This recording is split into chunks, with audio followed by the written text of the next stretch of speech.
जी। Okay.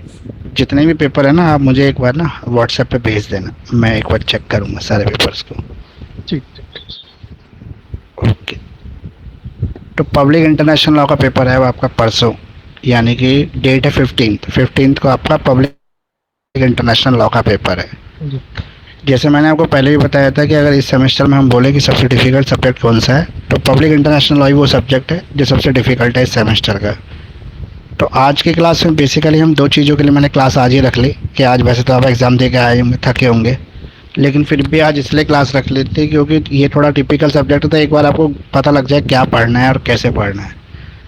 जी। तो आज हम दो काम करेंगे। पहला काम हम ये करेंगे कि जो हमारे प्रीवियस ईयर के पेपर्स हैं उनके क्वेश्चंस को डिस्कस कर लेंगे। दूसरा काम हम ये करेंगे कि मैं आपको ग्रुप में इस पब्लिक इंटरनेशनल लॉ के जो इम्पोर्टेंट क्वेश्चन है, जो हमें छोड़ने नहीं करने हैं, वो नंबर्स आपको शेयर कर दूंगा व्हाट्सएप ग्रुप के अंदर, जो क्लास का ग्रुप बना हुआ है उसमें। तो ये ठीक। दोनों काम मैं आज कर दूंगा आपको। तो आपको कल पूरे दिन बैठकर पब्लिक इंटरनेशनल लॉ को पढ़ना है। कोशिश ये करना कि 1-2 घंटे आराम लेके आज ही पढ़ना शुरू कर दो, क्योंकि आज अगर 2-3 क्वेश्चन भी हो जाते हैं तो वो ऐड ऑन ही हो जाएगा और अच्छा रहेगा, मतलब पेपर और अच्छा होने के चांसेस बढ़ जाएंगे आपके। तो अब मैं सबसे पहले तो इसको प्रीवियस ईयर जो पेपर है हमारे पास, जैसा आपको पता है जो हमारे पास प्रीवियस ईयर पेपर है वो 24 का पेपर हमारे पास है। इसके अलावा जो हमारे पास पेपर है वो है 24 है, 23 है, 22 है, 21 और 20 में पेपर नहीं हुआ था तो 19 है। 19 से पहले का पेपर हम देखेंगे नहीं क्योंकि वो ओल्ड सिलेबस है, वो हमारे मतलब का नहीं है, इसलिए उसको थोड़ा सा अवॉइड कर देंगे। तो अभी हम सबसे पहले मैं CCS वाली जो वेबसाइट है उसको ओपन कर देता हूँ। और दूसरा क्या है, इसको जो है ना, हाँ, इस स्क्रीन को थोड़ा सा शेयरिंग बंद करता हूँ।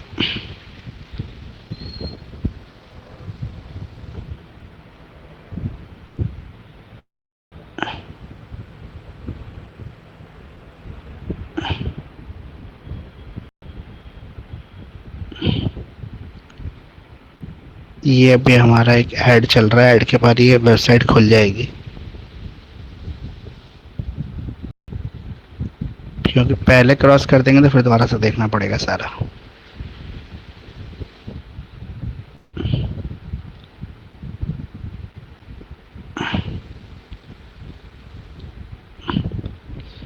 तो ये है हमारा jurisprudence, constitution, environment, family law, public international law. ये 2024 का पेपर है पब्लिक इंटरनेशनल लॉ का। बेसिकली जब हम ये पेपर कर रहे हैं 24 का, 23 का और 22 का, ये तीन पेपर तो इम्पोर्टेंट है ही हमारे लिए, और एक 19 का। इसमें हमें दो चीज़ देखनी है इन पेपर के अंदर। पहली चीज़ हमें ये देखनी है कौन सा ऐसा टॉपिक या क्वेश्चन है जो बार बार रिपीट हो रहा है, ताकि हमें एक आइडिया हो जाए कि ये क्वेश्चन जो है बार बार रिपीट हो रहा है तो एग्ज़ाम के लिए ये ज़्यादा इंपॉर्टेंट क्वेश्चन है, इसको हमें ज़रूर करना है, इसको छोड़ना नहीं है। तो यही हमारा मेन मकसद होता है इन पेपर्स को स्टडी करने के लिए। तो अभी जो हमारा है ये क्वेश्चन 2024 का जो पेपर है, इसमें सेक्शन ए के अंदर चलते हैं सबसे पहले। इसमें सेक्शन ए तो शायद मिसप्रिंट है ही नहीं, इसमें थोड़ा सा मिसप्रिंट है, सेक्शन ए पूरा गायब है। और जो सेक्शन है उसका 6 नंबर क्वेश्चन नहीं है, तो 7 नंबर क्वेश्चन देखते हैं इसका। क्वेश्चन नंबर जो 7 है वो कह रहा है explain the concept of continental shelf and exclusive economic zone. तो एक्सक्लूसिव इकोनॉमिक जोन क्या होता है यह आपको इसमें डिस्कस करना है और बताना। देखो, एक्सक्लूसिव इकोनॉमिक जोन वो एरिया होता है जो किसी भी कंट्री के, नहीं सॉरी, कंट्री के दायरे से 200 नॉटिकल माइल आगे तक जो होता है उसे हम एक्सक्लूसिव इकोनॉमिक जोन कहते हैं। इसमें भी उसी कंट्री का हिस्सा होता है या उसी कंट्री का फर्स्ट राइट होता है जिस कंट्री के एक्सक्लूसिव इकोनॉमिक जोन में ये कवर करता है। अब दूसरा क्वेश्चन है distinguish between the judicial settlement and arbitration. Judicial settlement और आर्बिट्रेशन में क्या डिफरेंशिएशन है ये आपको बताना है इसके अंदर। उसके बाद क्वेश्चन 9 है आपका discuss the various source of international law. International law के सोर्सेज क्या हैं इसको कमेंट में भी लिखना है आपको, और इसके इंपॉर्टेंस भी बताना है, general principle of law as a source of law. तो ये क्वेश्चन नंबर 9 जो है ये इंपॉर्टेंट क्वेश्चन है, क्योंकि सोर्स ऑफ लॉ आपसे पूछ लेता है, कई बार रिपीटेड क्वेश्चन है और पूछ लेता है हर बार। तो एक तो ये भी क्वेश्चन आपको ध्यान से पढ़ना चाहिए, तैयार करना चाहिए। अब है blockade is binding only if the effective explain. Blockade जो है नाकाबंदी, या बाध्यता। बाध्यता मतलब कि फॉर एग्जांपल एक कंट्री से दूसरी कंट्री के अंदर आप अगर आप एंटर कर रहे हैं तो उसकी सीमाओं पर नाकाबंदी होती है, उस नाकाबंदी या बाध्यता आपको यहाँ पे एक्सप्लेन करना है वो क्या है। What do you understand by the contraband of war. War का कॉन्ट्राबैंड क्या होता है। How did the doctrine of continuous voyage influence the law relating to contraband. तो युद्ध में जो विनिषेध होते हैं, विनिषेध मतलब ऐसी चीज़ जो बैन है, से क्या तात्पर्य है। अवांछित समुद्री मात्रा के सिद्धांत का विनिषेध से संबंधित विधि पर क्या प्रभाव पड़ता है। फिर उसके बाद है क्वेश्चन नंबर हमारा 11, discuss the concept of state jurisdiction. How for the state can exercise it jurisdiction in the territorial C. Territorial सी में किस तरह से बंटवारा करते हैं जो स्टेट्स होते हैं, जो नेबरिंग स्टेट। फॉर एग्जांपल एक समुद्र के दोनों तरफ अलग अलग स्टेट है, या एक स्टेट, एक ही साइड समुद्र के दो स्टेट्स हैं, दो राज्य हैं। राज्य मतलब यहाँ पे कंट्री से बात हो रही है, जैसे India, Pakistan, Bangladesh, Sri Lanka, US, America और ब्रिटेन, ये सब कंट्री हैं, कंट्री को स्टेट कहते हैं। तो ये क्वेश्चन भी इंपॉर्टेंट है, क्वेश्चन नंबर 9 और क्वेश्चन नंबर 10, यानी कि वेरियस सोर्सेज और स्टेट जुरिडिक्शन का जो कॉन्सेप्ट है वो इंपॉर्टेंट है आपके एग्जाम के लिए। Define the war, distinguish between war and non war armed conflict. War और नॉन वार आर्म्ड कॉन्फ्लिक्ट में क्या फ़र्क है, डिस्कस करें। Circumstances under which war can be restored legally. War को कब रिस्टोर किया जा सकता है लीगली, और किस कंडीशन में ये रिस्टोर हो सकती है। डिफाइन करें इंटरनेशनल लॉ को। डिस्कस करें relation between international law and municipal law. International law और म्यूनसिपल लॉ में क्या रिलेशंस है ये आपको यहाँ पे डिसाइड करना है, बताना है। देखो ये भी इंपॉर्टेंट क्वेश्चन है, इंटरनेशनल लॉ और म्यूनसिपल लॉ में जो रिलेशन है। ये 3 क्वेश्चन इस पेपर के अंदर इंपॉर्टेंट है जो आपको कर लेने हैं, छोड़ने नहीं है। अब मैं अगले पेपर की तरफ चलते हैं 24 के बाद, जो हमारा पेपर नंबर है 23। 23 में जो हमारा पब्लिक इंटरनेशनल लॉ का पेपर आया है उसको भी एक बार देख लेते हैं।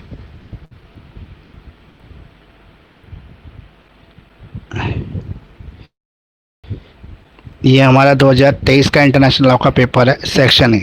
वो जो क्वेश्चन पेपर था 2024 का, जिसमें सेक्शन ए गायब था, वो भी आपको अगर आप यूट्यूब पे सर्च करेंगे public international law CCS university BA LLB 2024, तो डेफिनेटली आपको वहाँ पेपर मिल जाएगा, वहाँ पर सेक्शन ए होगा। तो सेक्शन ए हमें इसलिए भी करना होता है 24 का, 23 का, 22 का, इसलिए करना है 3 साल का सेक्शन है, क्योंकि इन्हीं में से उठा के जो है 25 का सेक्शन ए पूरा बन जाएगा। तो आपको सेक्शन ए की एश्योरिटी हो जाएगी। What are the legal effect of recognization. किसी स्टेट को मान्यता कैसे मिलती है, किसी कंट्री को पहचान, उसका नाम, उसकी सोवरियन टेरिटरी कैसे डिसाइड होती है, ये पूरा कॉन्सेप्ट आपको यहाँ पे बताना है। फिर क्वेश्चन नंबर 2 है, what is the importance of treaties as a source of international law. International law के सोर्स के रूप में जो ट्रीटीज होती है, समझौते, एक कंट्री की दूसरी कंट्री से समझौते होते हैं, उनका क्या रोल है, क्या इंपॉर्टेंस है उनकी। What is double nationality. Double nationality यानी कि दोहरी नागरिकता की अगर बात करें तो क्या होती है, एक व्यक्ति को 2 देश की नागरिकता मिल सकती है, 2 कंट्री का नागरिक हो सकता है एट अ टाइम एक व्यक्ति, ये आपको बताना है यहाँ पे। What are the various modes of acquiring the territory under the international law. International law के अंदर हम टेरिटरीज को कैसे एक्वायर कर सकते हैं। What is hijacking. हाईजैकिंग क्या होता है। अब ये जो है पहला क्वेश्चन नंबर 4, यहाँ पे हम टेरिटरीज को एक्वायर कर, जैसे इंडिया का कश्मीर जो है पाकिस्तान के कब्जे में, लेकिन इंडिया उसको क्या कहता है, पाक ऑक्यूपाइड कश्मीर, POK, और वो क्या कहता है, पाकिस्तान क्या कहता है, इंडिपेंडेंट कश्मीर, फ्री कश्मीर या इंडिपेंडेंट आज़ाद कश्मीर। तो यानी कि वो भी अपना पार्ट नहीं कह रहा उसको, कश्मीर को इंडिपेंडेंट मान रहा है, और इंडिया भी अपना पार्ट उसको क्लेम कर रहा है, लेकिन कह रहा है ऑक्यूपाइड है, पाक के कब्जे में। तो लेकिन इसको मान्यता कैसे मिलेगी, अगर इसी LOC जो बॉर्डर की लाइन है इसको इंटरनेशनल बॉर्डर बोल दिया जाए इंडिया या पाकिस्तान का, इसको मान्यता कौन देगा। तो इसको मान्यता देने के पीछे कौन सी अथॉरिटी है वो आपको बताना है। अब ये हो गया आपके 5 क्वेश्चन सेक्शन ए के। फिर हम सेक्शन बी में चलते हैं। तो सेक्शन बी में जो पहला क्वेश्चन है, discuss the various theories of relationship between international law and municipal law. International law और म्यूनसिपल लॉ में जो अलग अलग थ्योरीज़ हैं, ये देखो मैंने आपको बताया था, पिछले वाले 24 में आया था यही क्वेश्चन, सेम रिलेशन पूछ रहा था इंटरनेशनल लॉ म्यूनसिपल लॉ में, अब भी पूछ रहा है। तो ये क्वेश्चन इंपॉर्टेंट है, B और C किसी भी सेक्शन में आता रहता है, ठीक है। क्वेश्चन नंबर 7 की अगर हम बात करें तो क्वेश्चन नंबर 7 कह रहा है आपको, define the intervention and explain the circumstances in which intervention is justified. Intervention मतलब हस्तक्षेप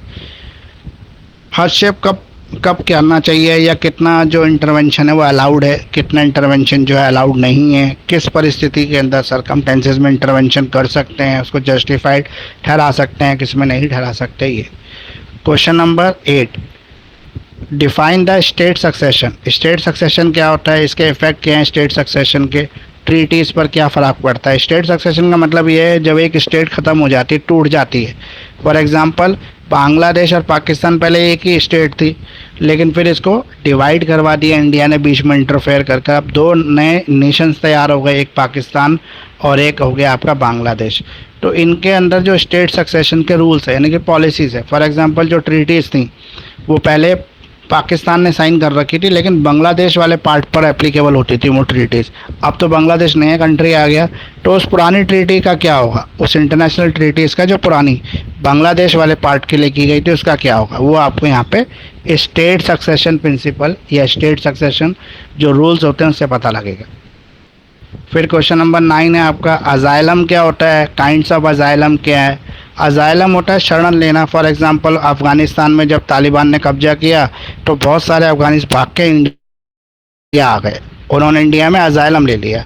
तो अजाइलम के भी अलग अलग काइंड है, पॉलिटिकल अजाइलम, रिफ्यूज़ी का स्टेटस, इस तरह से और भी कई सारे अजाइलम हैं जो आप इसमें लिखोगे। अजाइलम का टॉपिक भी इम्पोर्टेंट टॉपिक है आपका। आप अगले क्वेश्चन की तरफ चलते हैं जो है question number 10, how far extra territorial jurisdiction has been adopted as a rule of international law.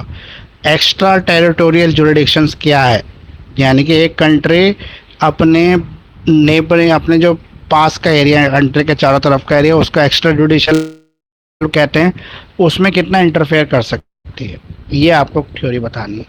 और what do you mean by the exclusive economic zone. अब ये क्वेश्चन जो एक्सक्लूसिव इकोनॉमिक जोन 24 में भी आया, ये 23 में भी आया, तो ये इंपॉर्टेंट हो गया आपके लिए। तो 3 क्वेश्चन अभी बन गए हमारे, तीनों क्वेश्चन इंपॉर्टेंट हो गए। तीसरा क्वेश्चन नंबर 12 में हमारा, what is international dispute. International dispute क्या होते हैं इंटरनेशनल लॉ के अंदर। Is there machinery to resolve this dispute, इस में कौन सी मशीनरी है जो डिस्प्यूट को रिजॉल्व करेगी। डिटेल में एक्सप्लेन करना है आपको peaceful Pacific modes of setting international dispute. International dispute को सॉल्व करने का पीसफुल और पैसिफिक मोड्स क्या है ये आपको बताना है। तो इसका पीसफुल पैसिफिक मोड तो यूएन है, यूएन यानी कि यूनाइटेड नेशन ऑर्गेनाइजेशन, जो कॉन्फ्लिक्ट को ही रिजॉल्व करती है दो कंट्रीज़ के बीच में, दो से ज़्यादा कंट्रीज़ के बीच में अगर कोई भी कॉन्फ्लिक्ट है तो। Explain the important source of international law. ये देखो सोर्सेज ऑफ इंटरनेशनल लॉ 24 में भी आया, 23 में भी आया, तो ये क्वेश्चन इंपॉर्टेंट ही है आपके लिए। डिफाइन करना है इंटरनेशनल लॉ को, और इंटरनेशनल लॉ पॉजिटिव मॉरलिटी को कैसे प्रमोट करता है ये बताना, एक्सप्लेन करना है। तो ये क्वेश्चन भी ठीक है वैसे, पर अभी इंपॉर्टेंट क्वेश्चन में जब आएगा जब ये दोबारा रिपीट होगा। अब हम चल लेते हैं क्वेश्चन हमारा जो 2022 का पेपर है, ये हमारा 2022 का पेपर है, इसमें पब्लिक इंटरनेशनल लॉ ये रहा।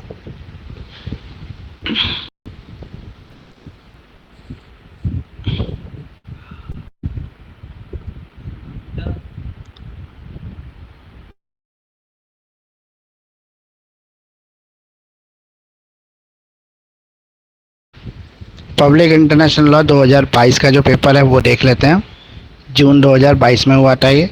Question number 1, what do you understand by the nationality. Nationality से आप क्या समझते हैं। What is continental shelf. Continental shelf क्या होता है। फिर एक्स्ट्राडिक्शन क्या होता है, और note on the international convention. International convention पे एक नोट लिखना है। और एक्स्ट्रा टेरिटोरियल अजाइलम क्या है। ये आपको पाँचों क्वेश्चन जो है वो देखो, सेक्शन ए के जितने भी क्वेश्चन है 23 के, 22 के, 24 के, ये आपको तैयार डेफिनेटली कर लेना है। और इसका मैंने तरीका ये बताया कि गूगल सर्च करो, छोटे छोटे से नोट्स बना लो इसके ऊपर, और जब आप सेंटर की तरफ ट्रैवल करो तब इन नोट्स को याद कर लो। तो वो सबसे आसान तरीका है सेक्शन ए को तैयार करने का। फिर सेक्शन बी में आ जाते हैं। सेक्शन बी का जो पहला क्वेश्चन है, discuss the territorial sovereignty of the state. State के टेरिटोरियल सोवरेनिटी क्या है, इट्स के एक्सेप्शंस क्या क्या हैं, ये आपको बताना है। Explain the right of intervention. Right of intervention क्या होता है। What are the high seas. High seas क्या होते हैं।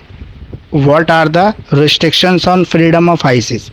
और फ्रीडम जो है हाई सीज के अंदर, हाई सीज वो एरिया होता है जो किसी कंट्री के अधिकार में नहीं आता।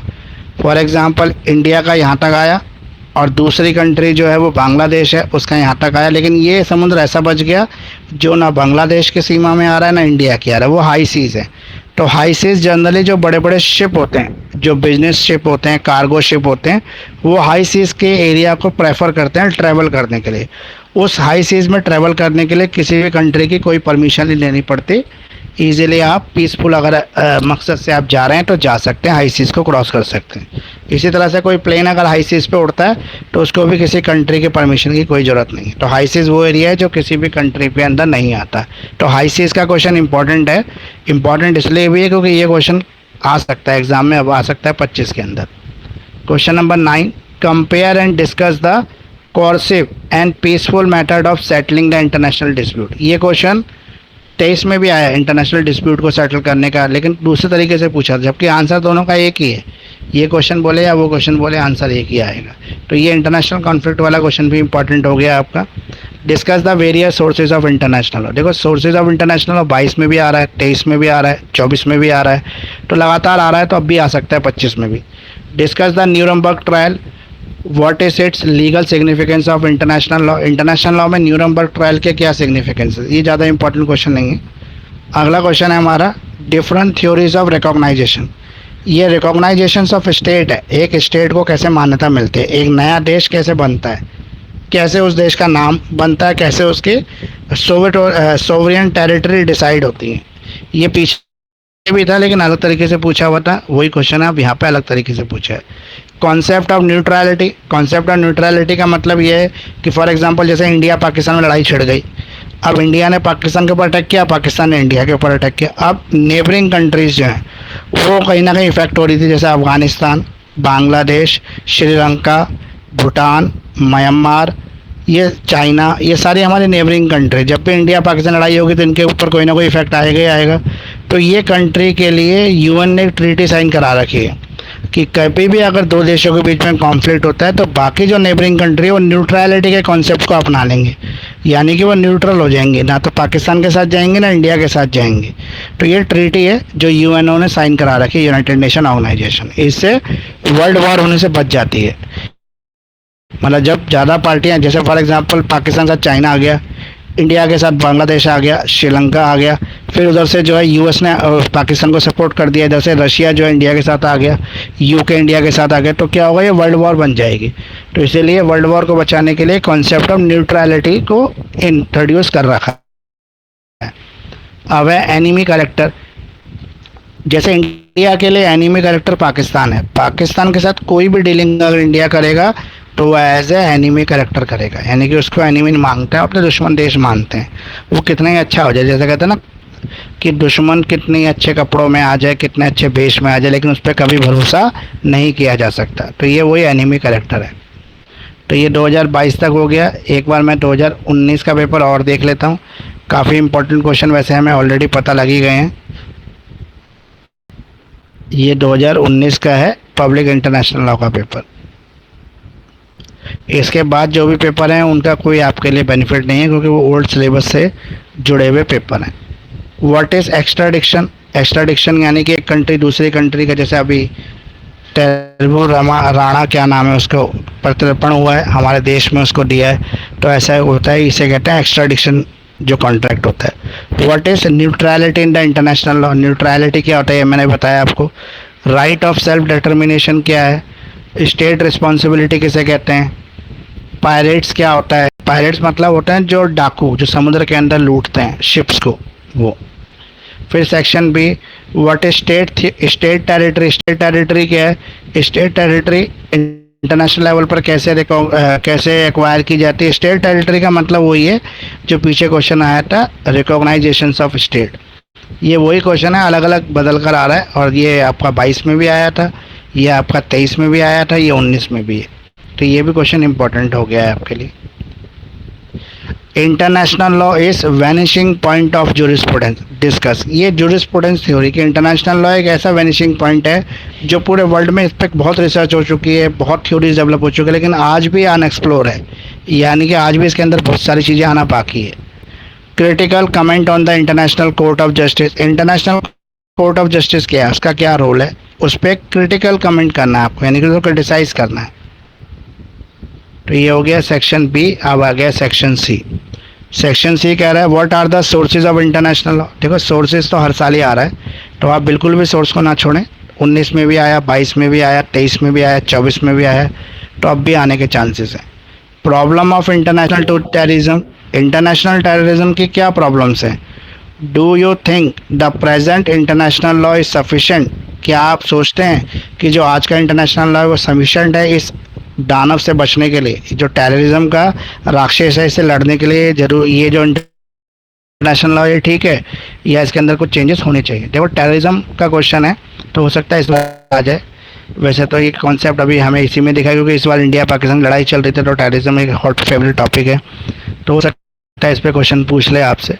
What are the different categories of diplomatic envoys. Diplomatic envoys यानी कि आपके राजदूत होते हैं जो दूसरे देश की असेंबली में नौकरी करते हैं, विदेशी राजदूत। जैसे इंडियन एम्बेसी में इंडिया का एम्बेसडर होगा, पाकिस्तान के अंदर भी होगा, बांग्लादेश में भी होगा, श्रीलंका में भी होगा, और अमेरिका में भी होगा, यूके में भी होगा। इसको क्या क्या प्रिविलेजेस मिलती हैं, इसको क्या क्या इम्यूनिटीज मिलती हैं जो एनवॉयज होते हैं, राजदूत होते हैं। What are the pacific means of settlement of international dispute. ये वही इंटरनेशनल डिस्प्यूट यानी कि कॉन्फ्लिक्ट अलग अलग तरीके से पूछा जा रहा है, तो ये भी इंपॉर्टेंट क्वेश्चन है। डिटेल में आपको बताना है आर्बिट्रेशन जुडिशियल सेटलमेंट स्टेटमेंट के साथ। Distinguish between de facto recognization and de jure recognization. De facto और डी जीरो दोनों मैंने अपने असाइनमेंट में कवर किए, वहाँ से आप देख सकते हैं इसको। और ये continue father of the international law, ये नाम मुझे क्लियर दिख नहीं रहा क्या नाम है इसका, लेकिन ये कोई फादर ऑफ इंटरनेशनल लॉ, इसके बारे में आपको बताना है और क्रिटिकली एग्जामिन भी करना है इस स्टेटमेंट को। तो ये हमने टोटल जो पेपर थे वो डिस्कस कर लेंगे आपके साथ। और अब ये जो मैं रात को ना आपको व्हाट्सएप ग्रुप में इसके इम्पॉर्टेंट क्वेश्चन जो असाइनमेंट में मैंने क्वेश्चन दे रखे हैं, उन्हीं का नंबर लिखकर मैं मोस्ट इम्पॉर्टेंट क्वेश्चन जो होंगे वो आपको डाल दूंगा। तो लगभग आपको एक रफ आइडिया हो गया है कि आपको किस तरह के क्वेश्चन कल के लिए तैयार करने हैं। अभी जो क्वेश्चन हमें तैयार करने हैं इन पे ज़्यादा फोकस करना है। करीब करीब 6-7 के आसपास क्वेश्चन हो गए, तो 6-7 क्वेश्चन मोर देन सफिशेंट है, यानी कि काफ़ी हैं। इतने क्वेश्चन अगर हम कर लेंगे तो अच्छे मार्क्स हमारे आ सकते हैं। तो ये क्वेश्चन कर लें, और इसके अलावा जो भी आपको लगता है कि इम्पॉर्टेंट है और जो क्वेश्चन मैं बताऊंगा उन सबको मिला जुला के पढ़ना शुरू करते हैं। स्ट्रेटेजी वही रहेगी, जब हम एग्ज़ाम में अटैम्प्ट करने जाएंगे तो पहले सेक्शन सी को अटैम्प्ट करेंगे, फिर सेक्शन ए को अटैम्प्ट करेंगे, और लास्ट में सेक्शन बी को अटैम्प्ट करके आएंगे। तो यही हमारी स्ट्रेटेजी रहेगी एग्ज़ाम के अटैम्प्ट करने की। पढ़ने के लिए तो मैंने आपको बार बार बता ही रखा है कि किस तरीके से आपको पढ़ना है। कोई और डाउट आपके, कुछ पूछना है, कुछ ऐड ऑन करना हो? नहीं सर, पढ़ना शुरू करना है। हाँ, पढ़ना शुरू कर दो। इंटरनेशनल लॉ वैसे सब्जेक्ट पढ़ोगे अगर इंटरेस्ट लेके तो काफ़ी इंटरेस्टिंग सब्जेक्ट है, लेकिन थोड़ा सा डिफिकल्ट इसलिए क्योंकि इंटरनेशनल लैंग्वेज भी यूज़ हो जाती है बीच बीच में, तो उसकी वोकैबुलरी थोड़ी सी हाई हो जाती है, उस वजह से ये थोड़ा डिफिकल्ट सब्जेक्ट बन जाता है। लेकिन ऐसा नहीं है, पर यह है कि इसी में सब्जेक्ट में ज़्यादा स्टूडेंट की बैक आ जाती है, तो इसलिए इसको थोड़ा ध्यान से तरीके से पढ़ के तैयार कर लो। एक दिन है आपके पास, ज़्यादा दिन में नहीं है, तो बढ़िया तरीके से तैयार हो सकता है एक दिन के